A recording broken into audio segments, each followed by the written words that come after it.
Hello there, M. here, and oops, let's hide this. This is evil. Doesn't belong here. Okay, so I'm going to show you how I made that YouTube video I just put up because I did it like in 5 minutes, and figure it's a really easy way. I think it's going to revolutionize animation because it's going to make a lot of people animators who were never animators. And I did it using the Puppet tool in Adobe After Effects CS3. Now, I don't have that program. I just downloaded the trial. So you can go to adobe.com and download the trial. So I'm using the trial version and the trial version of the new Photoshop too. So, okay, where did I start? So I started with this photo. Okay, so as you see, it's me looking really dumb here in this room, right? Okay, it's all one thing, all one photo. So then what I did is, oops, let's go and, okay, so I went into Photoshop, or actually Sean did this, because, it was like a team effort. I was like, come on, Sean. So what we did is just go in here, and I think he just used the eraser tool or something, and did this. So then it separated me from the background. So then we had me with an alpha channel, or a transparency background, which you need in order to composite stuff, right? Did it pretty rough. This was just something that we did really quick. Okay, so once he did that, no, let's go into the tutorial folder. Once he did that, so we had me, the transparency, and then I went and took another picture of just the background. Or in compositing and visual effects, this is called a clean plate. So it's just the background without your element you're going to composite in, or a clean plate, right? Okay, so once we had that, so we have me cut out, we have the clean plate. That's it. Nothing super fancy. So I'm going to go into the new version of After Effects, just here. If you've never seen it before, this is a program I composited We Are the Strange in. It's like my favorite program. So it's fun to work with the new version. So let's get our background picture and toss that on here. So see, now we just have the background, right? And then let's go grab me and toss me on there, right? So there's me over the background. Hold on. Matte choker. I need to choke my own matte. Oh wait, no, I didn't use that one. Oh wait, yes I did. Okay. What that does, that's for like green screening stuff. It just eats into your matte. See, there was like a white line around me. Like, look. See that white line around my arm? And then you choke it so it just eats into it a little bit so it's gone. So nothing super fancy, whatever.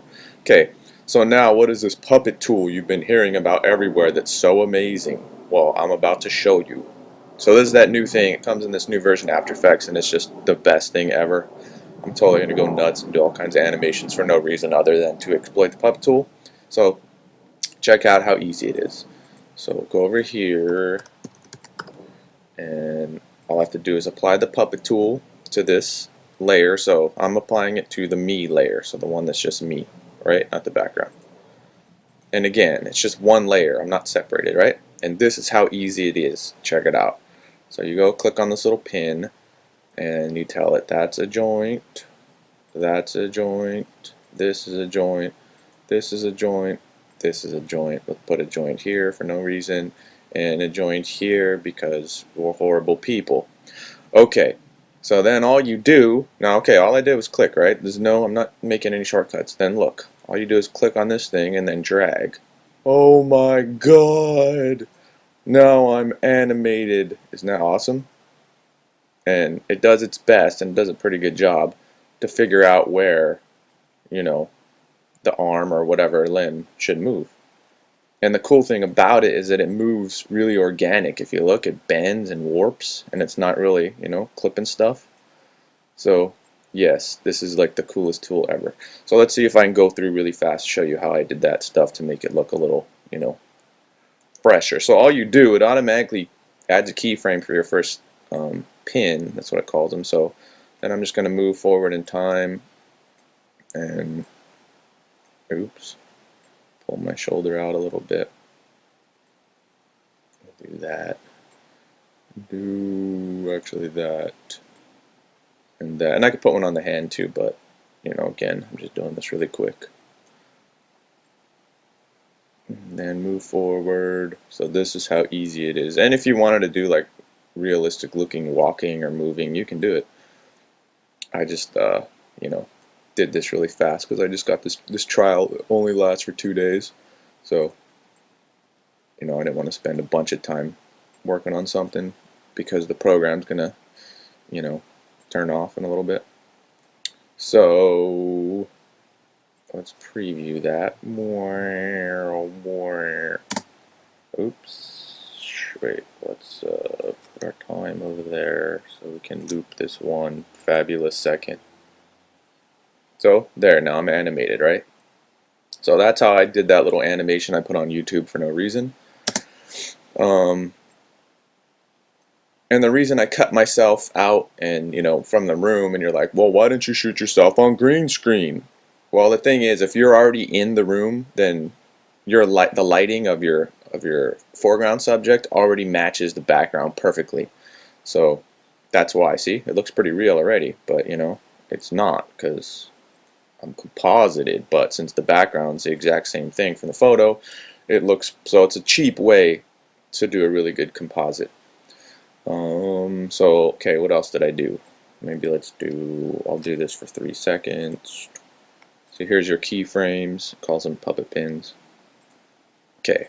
Oh yeah, then what I did, if you ever never use After Effects, it actually works in 3D too.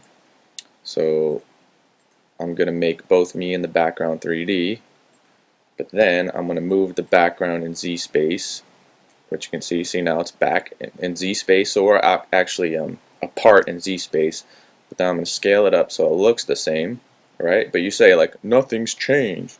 Well, yes it has. First, let me add a camera. So I'm going to add a 3D camera, 50, yes, and then I'm going to turn off auto orientation because it's evil. Okay, and then see now, let me get the little camera tool. Now I'm going to track the camera in Z space, but see how there's a little bit of like parallax or whatever, so that you can tell that I'm kind of, there's some space between me and the background. Can you see that? So you'll see it if I track sideways. There's just a little bit of play in there, and that's from me moving the background back further in Z space. See that? It doesn't look like I'm stuck to the background, it's moving separately. So then what I did is that I just animated the camera. Let's just do that. Moving in and out. Oops. No, I don't want to orbit it. Oops. So let's go like that.